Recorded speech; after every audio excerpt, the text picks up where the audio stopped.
자, 제8절 작물죄입니다. 자, 여기 보시면 작물이란 절도, 강도 등 재산범죄에 의하여 영득한 재물을 말하고 이러한 범죄들을 작물범에 대해서 본범이라 한다. 순수한 재물죄이고 미수는 처벌조항이 없네요. 자, 여기서 노트 한번 펴볼게요. 자, 노트는 135페이지 펴보세요. 자, A가 있죠. A가 있고 B가 있죠. A가 시계를 갖고 있는데 A가 시계의 소유자입니다. 자, B가 이 시계를 훔쳐와요. 그럼 절도가 되죠. 폭행협박으로 뺏어오면 강도가 되죠. 사기치거나 공갈쳐서 뺏어올 수 있죠. 우린 지금까지 절도, 강도, 사기, 공갈 등을 배웠어요. 그쵸? 자, 우리는 여기서 그치는 것이 아니라 이 훔쳐온 B가 이 물건을 C에게 넘겨요. 근데 C는 그 물건이 훔쳐온 것이라는 것을 알면서 받는단 말이에요. 이때 C를 뭐라 불러요? C를 작물범 이렇게 불러요. 자, 그런데 우리가 앞서 절도, 강도, 사기, 공갈 등으로 뺏어왔다 했잖아요. 그치? 여기서 절도, 강도, 사기, 공갈범인 B를 퉁쳐서 뭐라 그러냐면 본래의 범죄, 본범이다 라고 얘기를 해요.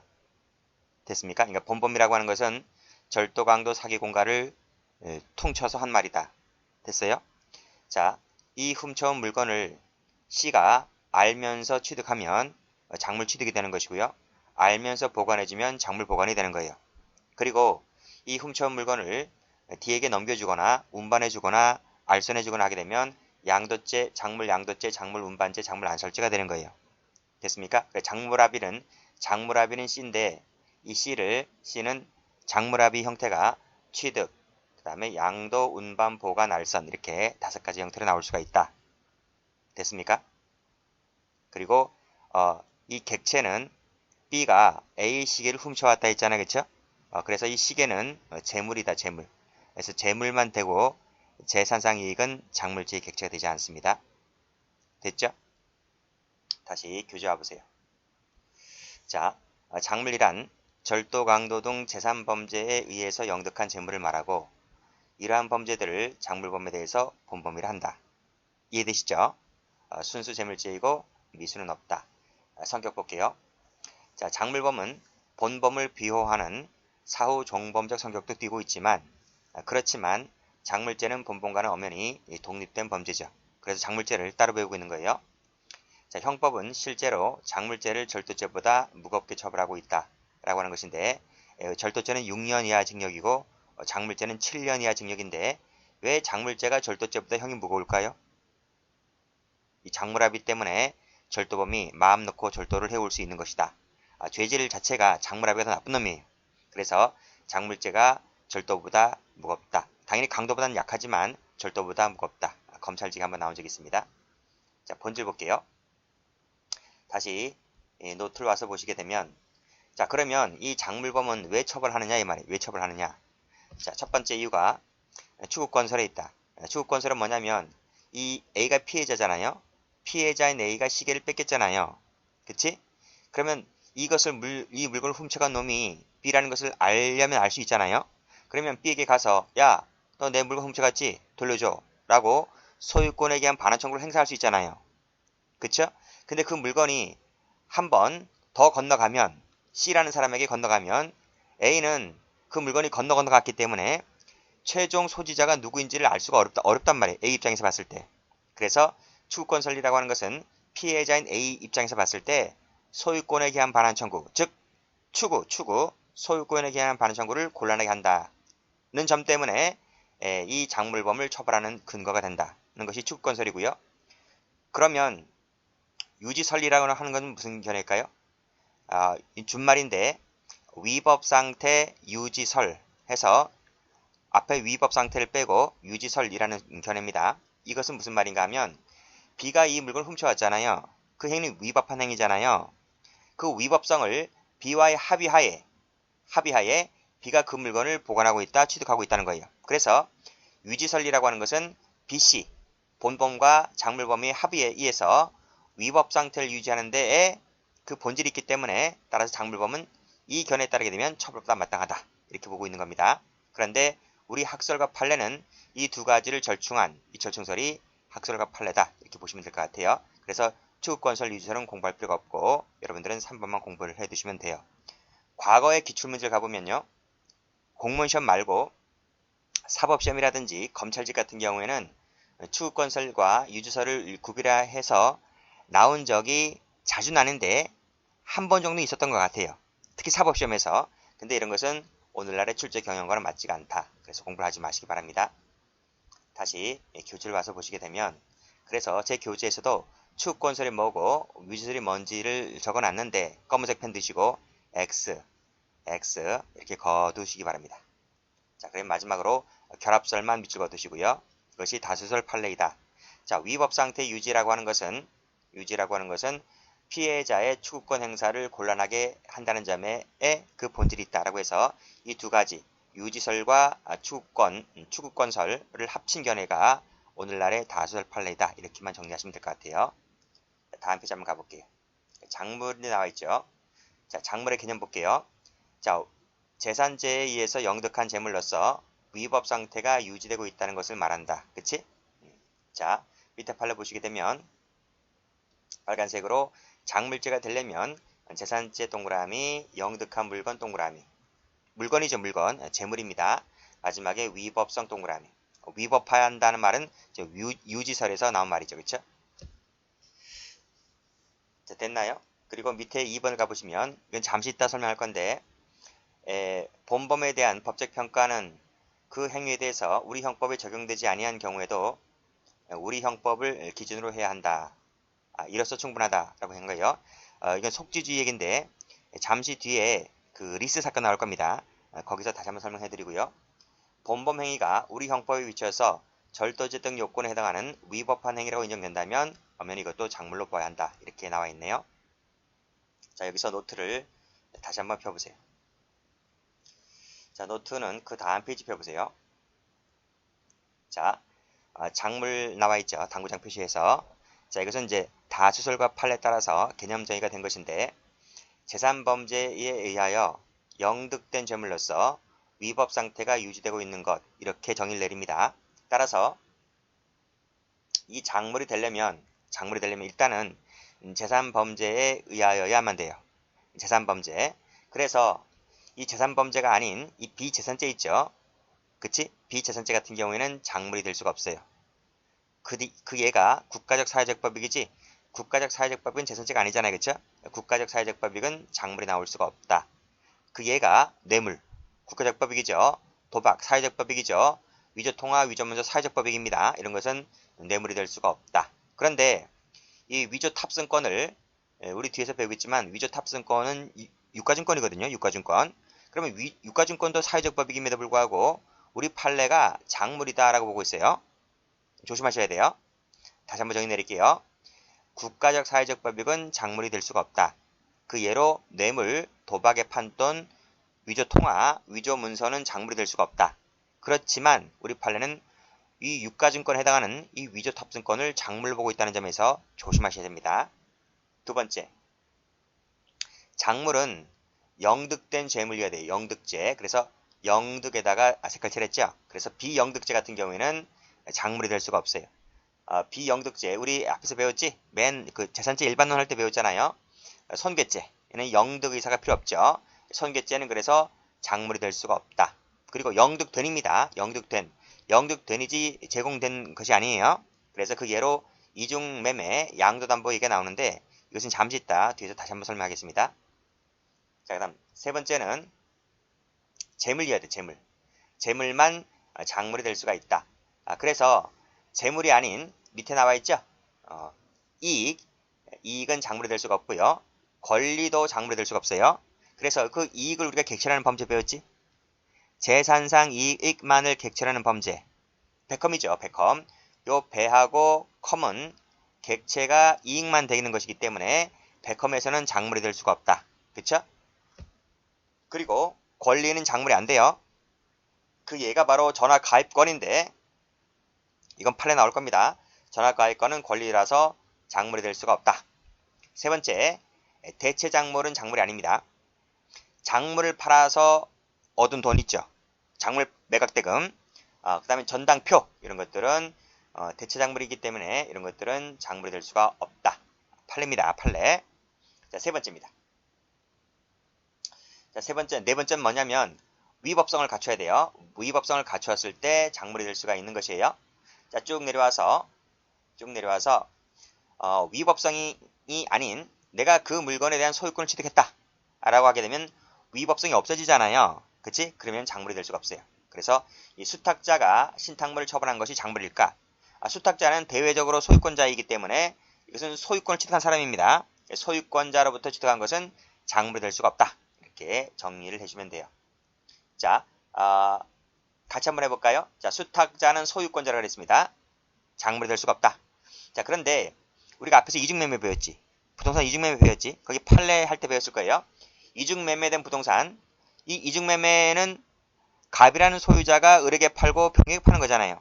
그래서 이 이중매매된 부동산도 소유권자가 파는 것이기 때문에 역시 소유권을 취득한 자가 파는 것이기 때문에 작물이 될 수가 없다. 그리고 양도담보로 제공된 부동산 같은 경우에 양도담보로 제공된 부동산이 채무자는 채무자. 채무자가 양도담보 설정자잖아요. 그 사람이 소유권자라니까요. 대외적으로. 그래서 이 사람이 처분하게 되면 역시 소유자로부터의 취득이기 때문에 작물이 될 수가 없다. 이렇게 정리를 해두셔야 돼요. 그래서 요 세 가지를 색깔칠하세요. 이중매매, 양도담보, 그 다음에 수탁자, 명신탁에서 수탁자. 이 세 가지는 소유권자로부터의 취득이기 때문에 작물이 될 수가 없다. 이렇게 정리를 해두시면 판례할 때 아주 쉽습니다. 아주 유용하게 써먹을 수 있어요. 다시 여기 한 가지 안 했는데 여기 재물에서 이익은 안 되고 권리도 안 되고 대체작물 안 된다 했지. 자, 위로 올라가 보시면요. 위로 올라가 보시면 이 재물 중에서 원형이 변경된 거 있어. 원형이 변경된 거. 그러니까 금괴를 녹였다 이런 것처럼 금괴를 녹였다라고 하는 것은 그 외형이 변경은 되었지만 금의 성분은 어디 가지 않잖아요. 금의 성분은 똑같잖아요. 그래서 원형이 변경된 것은 작물이다 라고 하는 것이고 환전통화도 가치가 똑같기 때문에 이것도 작물이다 이렇게 보고 있습니다. 이 두 가지도 알아두시고요. 됐습니까? 자, 그러면 이제 여기를 이제 볼 거예요. 자, 그리고 밑에 그림을 하나 더 갖다 놨는데요. 다시 한번 볼게요. A가 소유자이고 피해자입니다. B가 이 물건을 훔쳐왔다. 그래서 절도, 강도, 사기, 공갈 퉁쳐서 뭘 한다? 퉁쳐서 본범이라고 한다 했습니다. 자, 그런데 우리가 지금까지 객체를 봤잖아요. 객체를 봤지? 근데 방금 위에서도 이거 봤지? 봤지? 자, 그러면 여기서 사기죄는 절도나 강도, 사기, 공갈은 전부 다 재물을 객체로 하잖아요.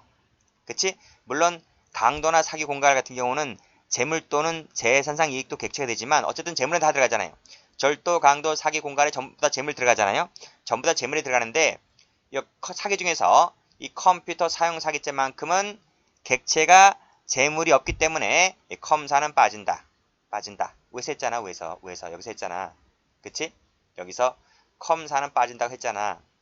그 다음 횡령은 타인의 재물을 보관하는 자잖아요. 그쵸? 그래서 재물이 들어와 있지?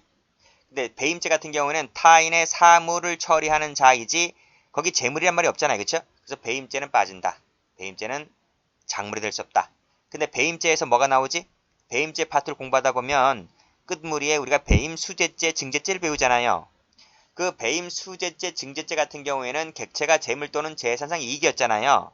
그래서 이 배임수재죄, 증재죄 경우에는 작물이 나올 수가 있다. 이렇게 봐두시고 그 다음에 작물은 객체가 재물이기 때문에 재물에 대해서 또 작물이 될 수 있어요. 이 연수작물이라고 하는 것인데 작물도 작물죄의 객체가 될 수 있다.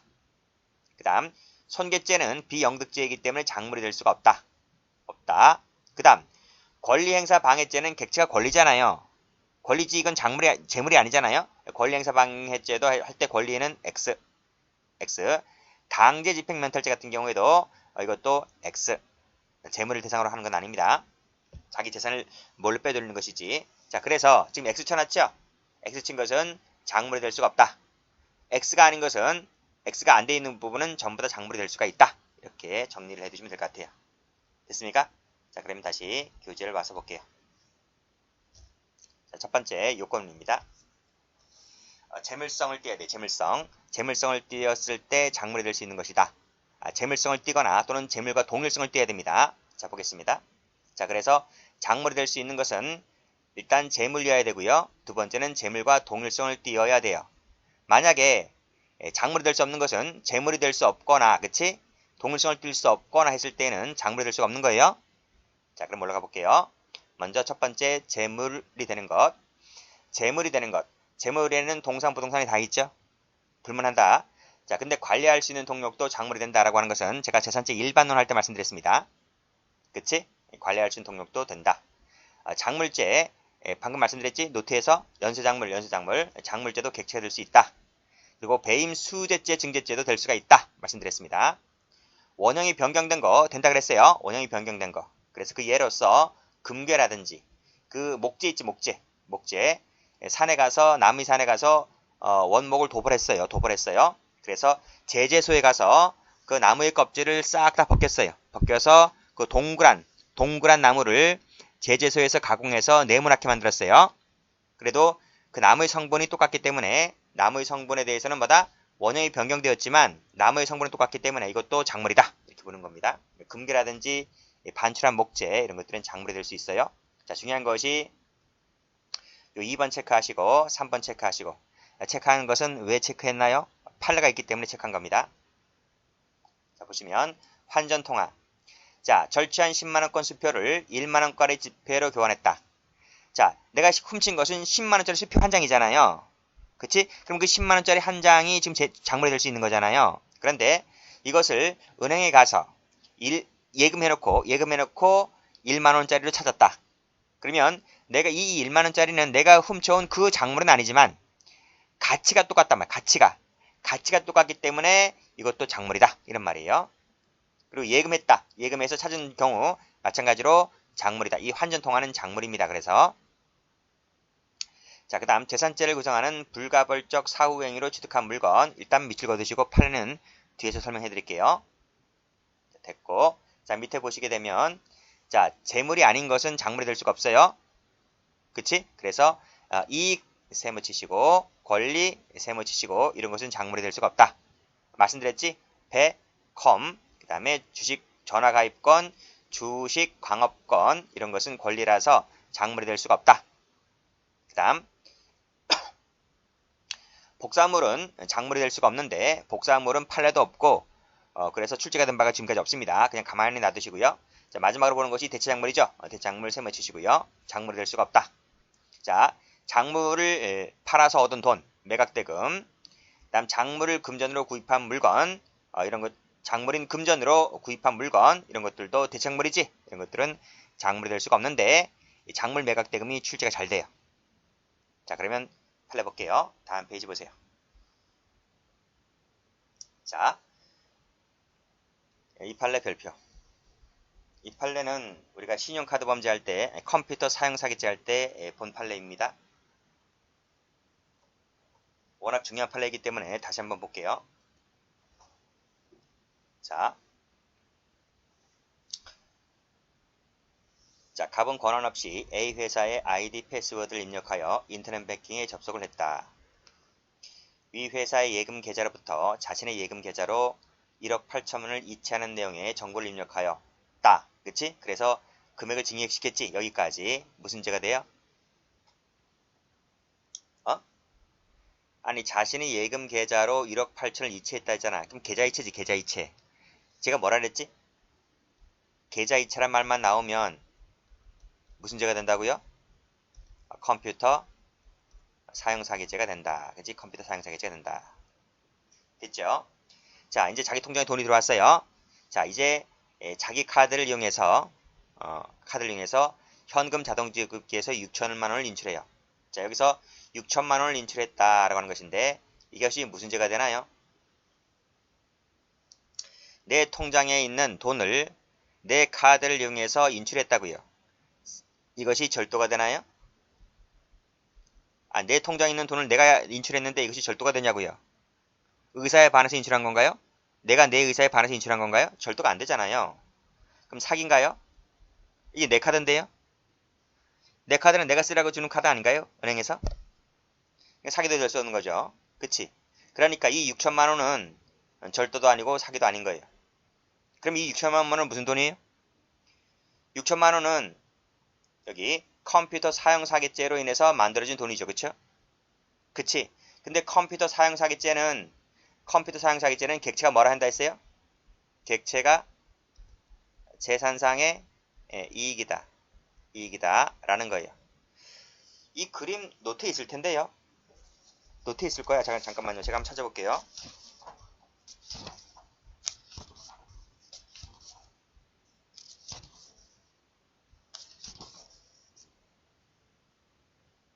노트에 없나? 노트에 있어요. 노트에 125페이지에 있어요. 노트에 있기 때문에 제가 노트를 일단 안 해요. 자, 일단은 노트에도 가만히 놔두시고요. 자, 여기 보세요. 자, 이 6천만 원은 절도나 사기로 인해서 만들어진 돈이 아니고 이 6천만 원은 이 컴퓨터 사용 사기죄로 인해서 만들어진 돈이에요. 그쵸? 근데 컴퓨터 사용 사기죄의 객체가 재산상 이익이라 그랬어요. 그치? 작물죄는 이익을 객체로 하는 범죄에서는 나올 수 없다 했잖아요. 컴퓨터 사용 사기죄는 작물이 나올 수가 없다고요. 그러니까 이 6천만 원은 작물이 아니다. 아니다. 따라서 작물이 아니다. 무슨 말인지 알지? 절도 사기도 아니고 컴사로 나온 돈인데 컴사는 객체가 이익이기 때문에 이 이익에서는 작물이 나올 수가 없다고요. 그래서 결국 이 6천만 원은 작물이 아닌 거예요. 자, 여기서 그 정을 알고 있는 을에게 교부하였다 그랬어요. 그럼 을은 고의가 있잖아요. 고의가 있는 상태에서 받았는데 그럼 작물 취득이 되는 건가요? 작물이 아닌데. 그치? 그래서 이 사람이 그 정을 알고 취득했다 할지라도 작물 취득이 돼야 안 돼요? 작물 취득이 안 되는 거예요. 그래서 이 사람은 무죄가 되는 거예요.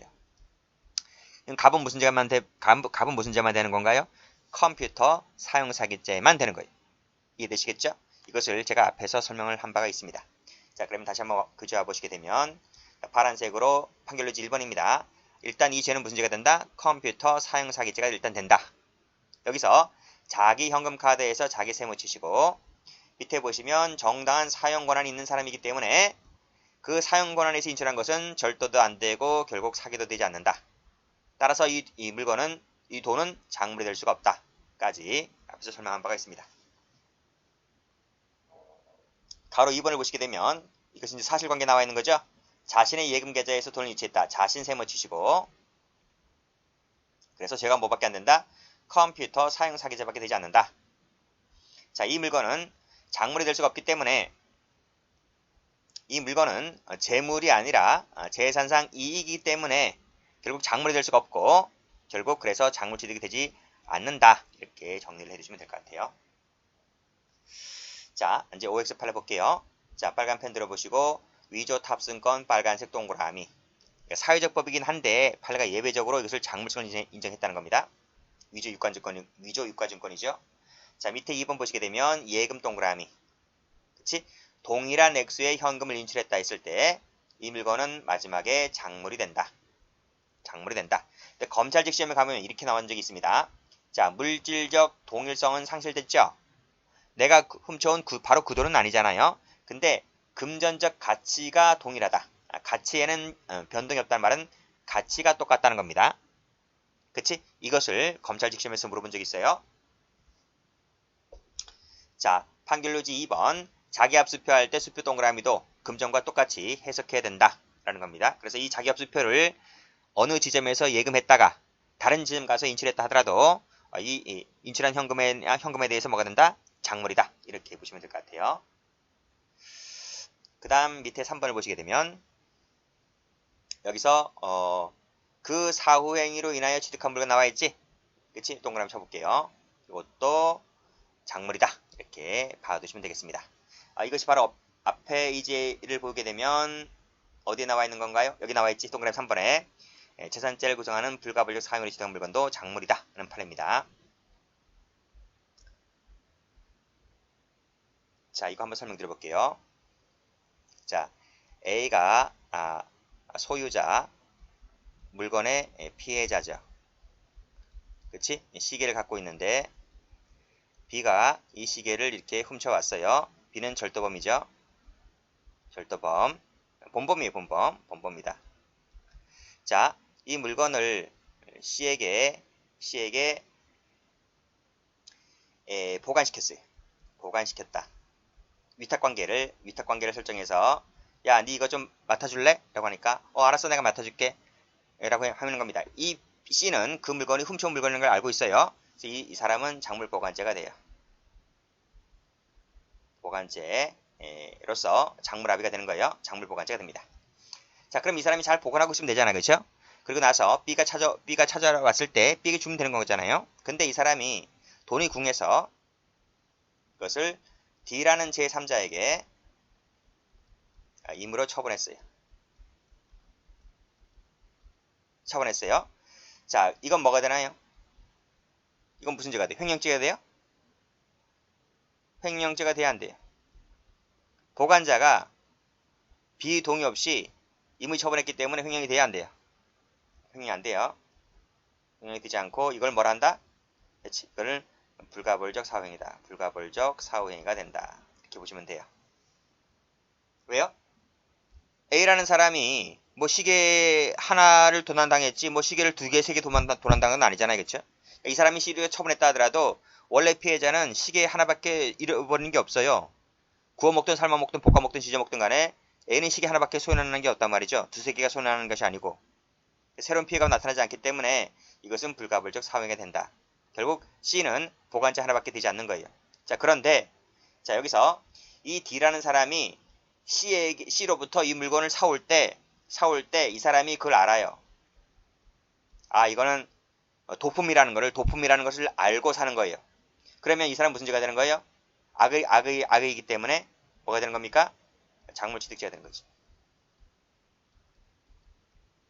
무슨 말인지 알겠죠? 그래서 가보시게 되면 자, 재산범죄를 저지른 이후의 별도의 재산범죄에 해당하는 구속요건에 해당하는 사후행위가 있었다면 비록 그 행위가 불사로서 처벌 대상이 되지 않는다 할지라도 여기처럼 그치?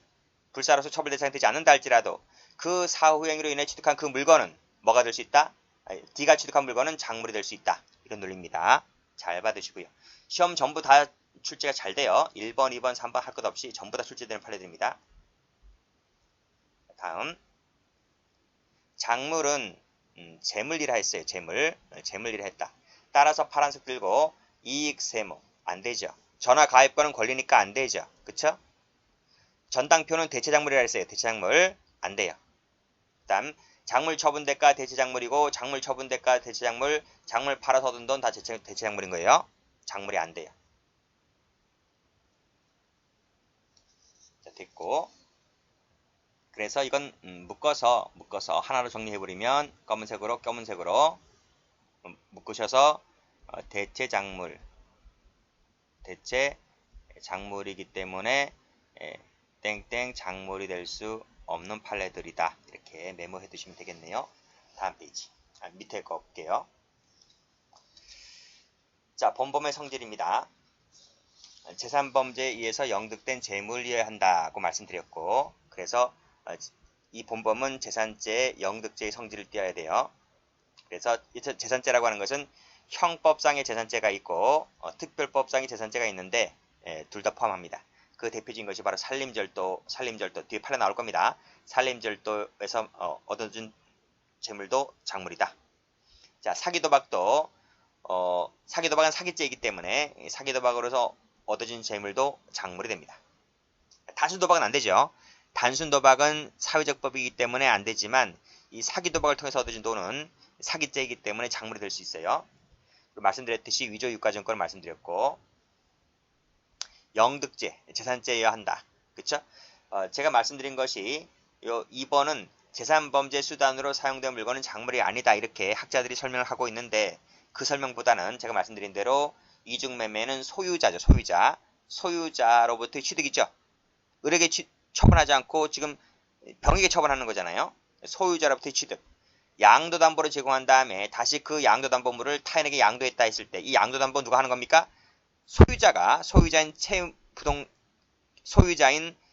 양도담보 설정자가 처분하는 것이기 때문에 이 세무친 것은 다 뭐다? 소유자가 처분하는 것이므로 본범이 처분하는 것이 아니라 소유자가 처분하는 것이므로 작물이 될 수가 없어요.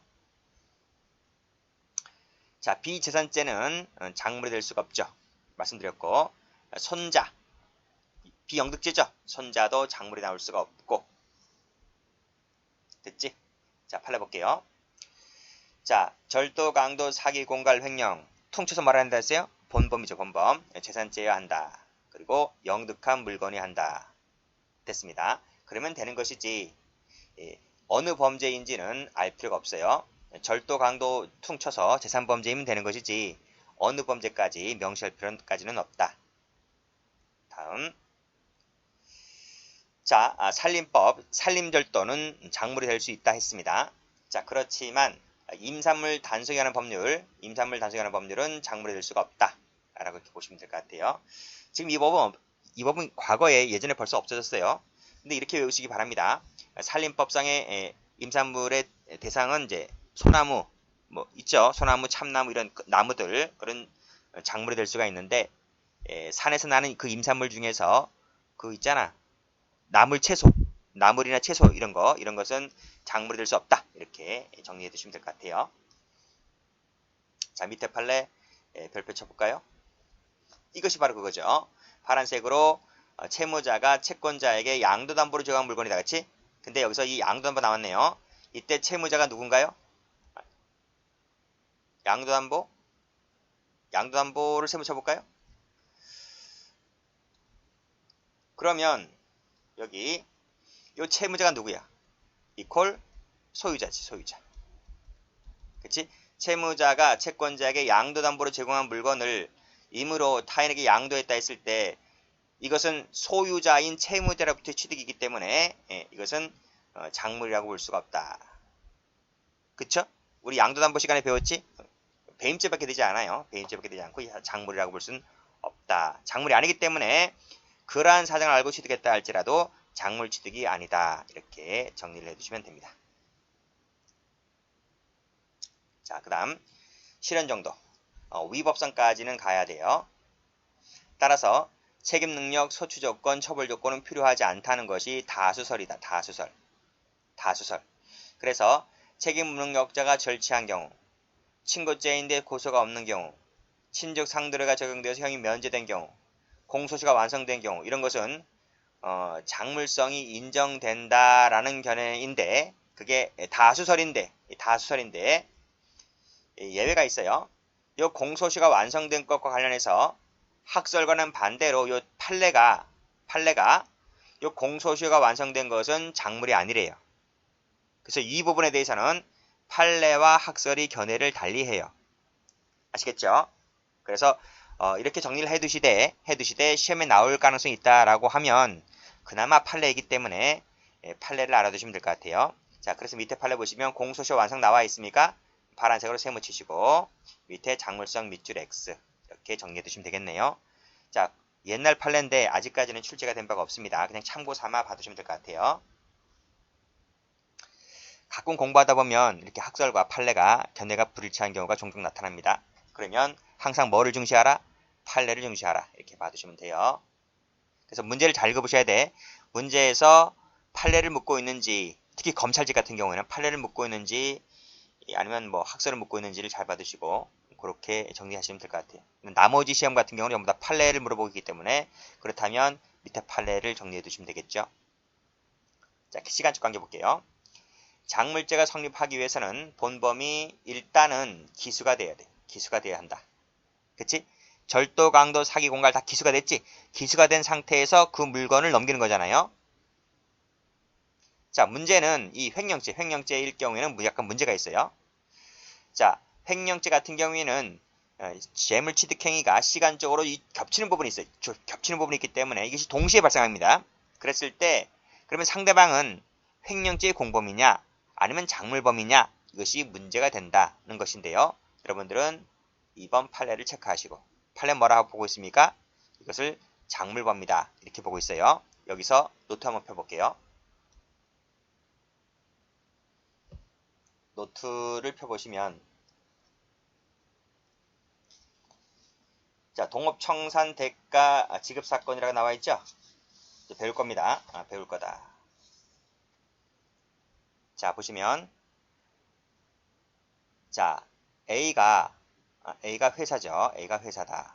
그리고 갑은 이 회사의 대표이사를 맡고 있어요. 그래서 회사와 갑과 사이에 위탁관계를 맺었죠. 대표이사를 선임했다는 것 자체가 회사를 맡기는 거 아닙니까? 그렇죠?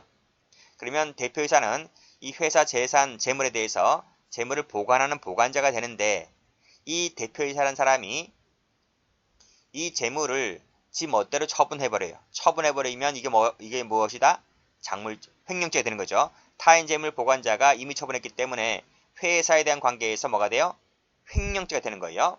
자, 그런데 이 상대방인 을이 이 대표이사가 이미 처분한 이 횡령물에 대해서 작물일지도 모른다는 생각을 가지고 이걸 취득하게 됩니다. 즉, 작물일지도 모른다는 것은 미필적 고의잖아요. 그렇죠? 고의든 미필적 고의든 그런 고의를 가지고 취득했다는 거예요. 그러면 이 을은 횡령죄의 공범이 됩니까? 작물 취득이 됩니까? 보세요. 이미 처분했다는 것 자체가 횡령이 된다 했잖아요. 근데 판례가 을의 죄책을 횡령죄 공범 처리를 하지 않고 작물 취득죄라고 보고 있단 말이에요. 그러니까 이미 처분한 것이 이 을이 작물 취득이 되려면 이 횡령과 작물이라고 하는 것이 겹친단 말이죠. 그렇죠? 그래서 횡령물 자체가 곧 작물이다. 이렇게 법리 구성을 할 수밖에 없어요. 이렇게. 그치? 횡령 이퀄 작물이다. 그래야지만 을의 죄책이 뭐가 된다? 을의 죄책이 작물 취득이 되는 거예요. 이해되시죠? 그럼 다시 한번 교재 한번 와볼까요? 자, 문제점. 횡령과 재물 취득이 시간적으로 중복된단 말입니다. 그랬을 때 우리 판례는 이것을 작물범으로 본다. 자, 다음 페이지 한번 가볼게요. 자, 이 판례 별표죠. 이 판례 출제가 잘 되죠. 그리고 2번을 보시게 되면 작물취득죄에서 인식이라고 하는 것은 작물일지도 몰라라는 이러한 미필적 인식으로도 얼마든지 고의가 만들어질 수가 있다. 이런 말이. 이해되시겠죠? 자, 그럼 판결로지 3번 체크하시고, 자, 갑이 누군가요? 갑이 대표이사죠. 대표이사. 갑 밑줄 가보세요. 대표이사입니다. 자, 회사 돈이죠. 을에게 주식 매각 대금조로 금원을 지급했다. 이미 처분했다는 겁니다. 그렇죠? 이미 처분했다. 여기서 금원 지급 동그라미. 이게 뭐죠? 이미 처분하는 것 자체가 이거 자체가 이퀄. 이미 처분 자체가 횡령이면서 이퀄 이것 자체가 작물이다. 이렇게 법리 구성을 하고 있는 것이 판례입니다. 그래서 금원을 지급했다 했을 때 마지막에 갑의 업무상 횡령에는 기수가 되면서 동시에 그 물건은 작물이다. 이렇게 보고 있어요. 갑은 업무상 횡령죄, 상대방은 작물취득죄가 되는 거죠. 올라갑니다. 자, 이게 사실관계인데 갑은 공동대표이사가 되었다. A 회사에. 그치? 자, 두 번째 줄을 이에 갑은 회사 자금으로 5억을 지급하였고 이게 바로 뭡니까? 이것이 바로 횡령이면서 이게 바로 작물이다. 이런 논리가 되죠. 을은 갑이 이 돈이 회사일지도 모른다는 생각에서 이게 무슨 말이라고요? 미필적 고의. 이게 없으면 을은 무죄가 되는 거예요. 근데 이 미필적 고의가 있었다는 거죠. 고의가 있는 거예요. 자, 생각하면서 받았다. 이 물건은 곧 뭐가 됩니까? 작물이 되는 것이기 때문에 을은 뭐가 됩니까? 작물 취득죄가 되는 거죠. 됐지? 시험에 나온다고 하면 3번 이 지문, 이 지문이 출제가 많이 되었기 때문에 이 3번 지문을 꼭 좀 기억을 해두시기 바랍니다. 자, 밑에 판을 한번 더 보죠. 자, 대한민국 국민 또는 외국인이 미국 캘리포니아 주에서 미국 리스 회사와 캘리포니아 주법에 따라 차량 이용에 관한 리스 계약을 체결하였는데 중국법에 관해서는 별도로 약정하지 않았었는데 이후 자동차 수입업자인 갑은 위 리스 기간 중에 리스 이용자들이 임의로 처분한 그 차량들을 수입하였다. 과연 이 수입업자 갑의 지칭이 뭘까요? 하는 거야. 응? 앞 페이지 다시 한번 가보세요. 앞 페이지 쭉 가보시면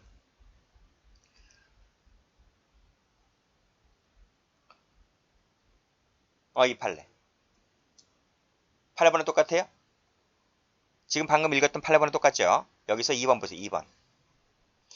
본범의 행위가 관한 법적 평가는 그 행위에 대해서 우리 형법이 적용되지 아니하는 경우에도 지금 이 사건은 어디서 발생했는데? 그렇지, 미국에서. 그래도 우리 형법을 기준으로 하여야 한다. 왜요? 속인주의 때문에. 우리 한국 사람이잖아, 그치? 따라서 본범 행위가 우리 형법에 비추어 절도죄 등 행위에 해당하는 위법한 행위라고 인정된다면 그 물건은 작물로 보아야 한다. 이렇게 나와 있죠? 그치? 다시 원위치 한번 해볼게요.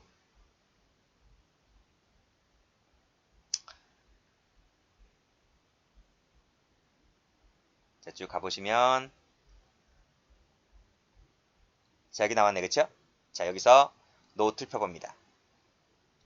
자, 노트를 펴보시게 되면 이 사건이죠. 자, 리스 회사. 미국에 있는 리스 회사죠, 그쵸? 여러분, 리스가 뭔가요?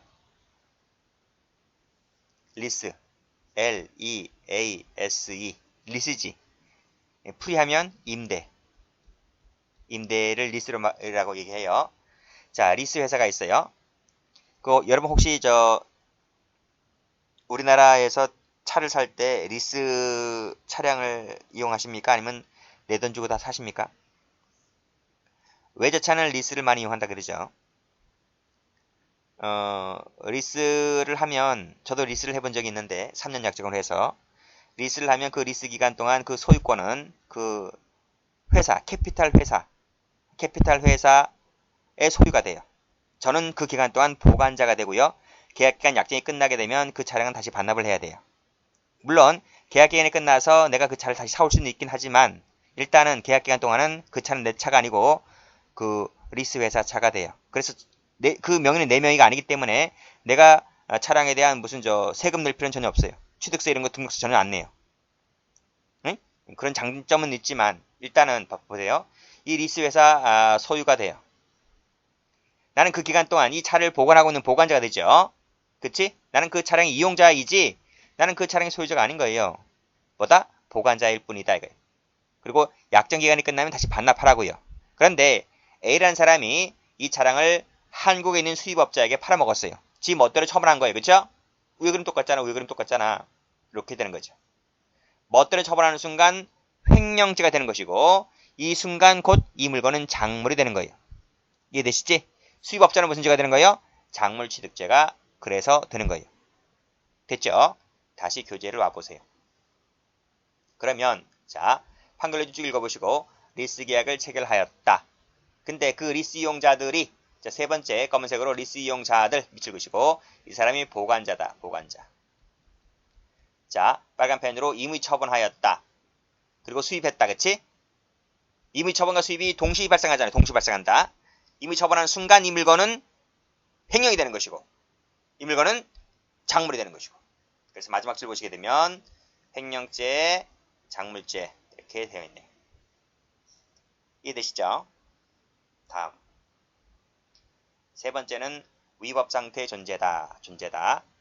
그래서 따라서 앞에 끊으시고 근데 만약에 본범이나 제3자가 소유권을 취득했을 때에는 그때는 작물이 될 수가 없는 거예요. 그래서 명의수탁자는 대외적으로 소유권 취득한 사람이기 때문에 이 수탁자로부터 취득한 것은 작물이 될 수가 없다는 거예요.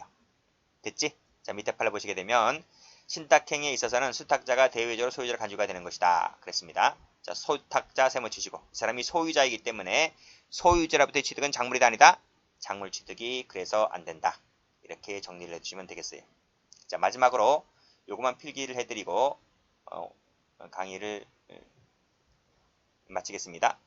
자 방금 소유자로부터의 부터의 취득은 땡땡 작물이 아니다. 필기하세요. 그 예를 말씀드리면 방금 명의신탁 배웠지? 땡땡 하시고 그 다음에 이중매매 땡땡 양도담보 땡땡 요 세 가지는 반드시 알고 계셔야 돼요. 자 명의신탁에서 대외적 소유자가 누군가요? 방금 했잖아. 명의수탁자. 그치? 이중매매에서 소유자가 누군가요? 매도인이지. 양도담보에서 소유자 누군가요? 대내적 관계에서. 채무자지, 채무자. 채무자. 이 사람이 이퀄 양도담보 설정자. 됐어요? 이런 사람, 요 소유자가 누구다? 명의수탁자, 매도인, 채무자. 이런 사람으로부터의 취득은 땡땡 작물이 될 수가 없다. 이렇게만 공부를 해도 문제 나오는 거 다 풀려요. 여기까지 하겠습니다.